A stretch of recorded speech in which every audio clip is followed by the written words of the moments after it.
Hello everyone, and welcome to this very first module in our Chemical Engineering Economics and Project Management class. And in this segment, we will discuss some fundamental concepts about projects. So just to reflect back upon our mission as chemical engineers, so the primary mission of chemical engineering is to engineer and also to operate processes and physical chemical processing facilities so that the facility can be safely operated. It have a manageable environmental impact, and also last but not least is it has to be economically profitable. And the core job of any engineer is to identify, formulate, solve problems for the benefit of mankind. Design is actually just one of the ways that we as engineers perform our job. So therefore, design should be dedicated to solve problems, not to create one, of course. And as you can see from the right hand side here, the engineering design process is an iterative one where we start with recognizing the need, and then we define the problem that needs to be solved. We plan the project, gather information about the project, and so on and so forth until we came up with a prototype to solve the problem, and we evaluate the test results based on the prototype. And if all goes well, then we will implement that solution. Okay. So this iterative process will always involve the selection of best solution from a reasonable number of alternatives.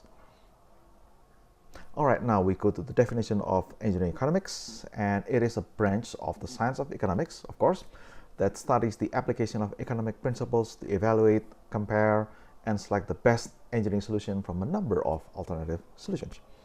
So in other words, engineering economics is a decision-making tool that we use in this engineering design process. Traditionally, engineering economics covers these following topics: cost estimation, cash flow analysis, time value of money, economic and profitability analysis, and also sensitivity analysis. Okay. Now let's see about the definition of a project as defined by PMBOK. PMBOK is an abbreviation for Project Management Body of Knowledge. It is a handbook that professional project managers has to be very familiar with, especially for their certification process. Right, and it's a very good reference. It's a free. You can you can download it freely from the internet, and it's periodically updated. Okay, so according to PMBOK, a project is a temporary endeavor undertaken to create a unique product, services, or results. And the temporary nature of projects indicates that a project always has a definitive beginning and end. Okay, there's no such thing as eternal project, proyek abadi. Okay, so and the end of the project is reached when the objectives have been achieved or when the project is deemed unnecessary to proceed. Okay, for some reason, for any reason. Okay, now temporary. The word temporary doesn't necessarily mean that the duration of a project is short. You know, you can have project that goes on for years or even decades. Okay, but it refers to the project's engagement and its longevity. Okay, and in fact, most projects are actually undertaken to create a lasting outcome.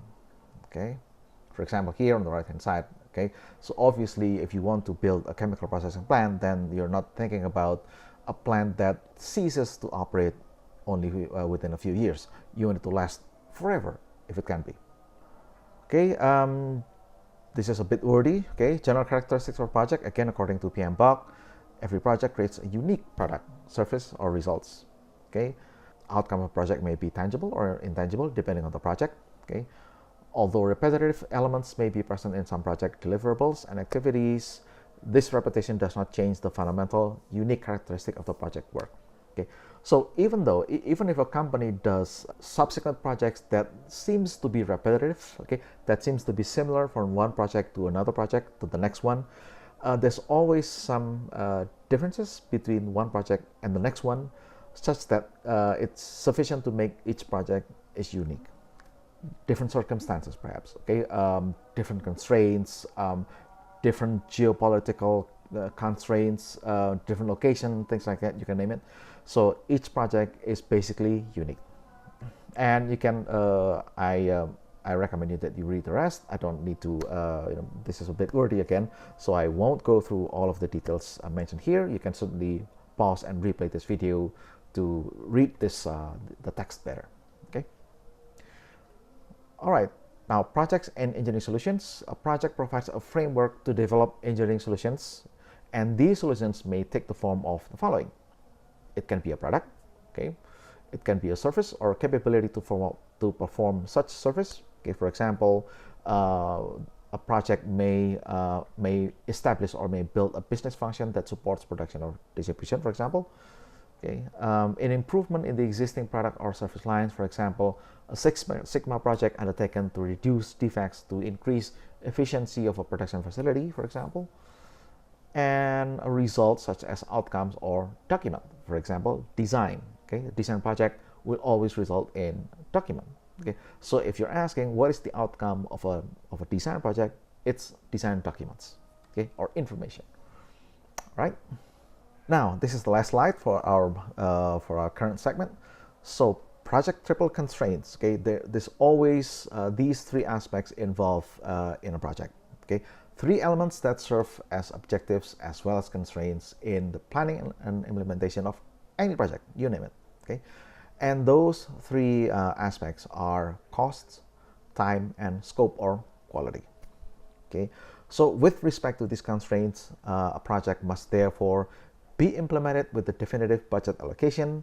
In other words, a project will always have a limited budget. Okay, a project must be completed within a definitive time frame, or in other words, again, the project has a limited time to be completed.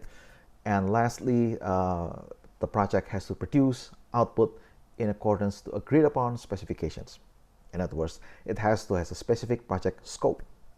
Okay, so all efforts in project management are basically directed to fulfill the above constraints, and you can probably start to imagine that it's not really easy. It's really not easy actually to balance these three aspects. Okay, and there's a reason why I put the picture of this Sydney Opera House here. And actually, this building, this magnificent building, is one of the most famous example of cost overrun and schedule overrun in project management. And the reason for that is that the scope, the project scope or specifications were not well defined. Okay, it was the specification was way ahead of its time in terms of buildability, in terms of the ability of the civil engineers to realize, to build this grand architectural features. Okay, so it's a very, very famous example of how not to do a proper project.